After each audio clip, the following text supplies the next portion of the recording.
কি করব? আমার তো আবার চশমা চোখে না দিলে মাথার কাজই করবে না নি।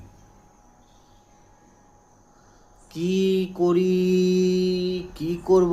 ওহো, আমি তো কন্টেন্ট তৈরি করব। আচ্ছা, কি কন্টেন্ট তৈরি করব? আহা, বুঝতে পারতেছি নি। চশমা কি খুললে মনে থাকবে? ও মা, চশমার ভিতরে আ, ও মা, দুই চোখের মধ্যে দেখছি আবার আমার মতন কাক দেখা যাচ্ছে। ও মা, ও কিডা? ও কি কন্টেন্ট তৈরি করার জন্য আইছে নাকি? আমার চোখের মধ্যে ওরা কি করে? ও মা, চশমা হলে দেখা যাচ্ছে না। ও, এটি কি হচ্ছে বুঝবার পারছি না রে। আপনারা যদি বুদ্ধি থাকে কমেন্ট করে জানান। আমার তো মাথার কাজ করছে না, আমি তাই আবার চশমা মাথার দিলাম।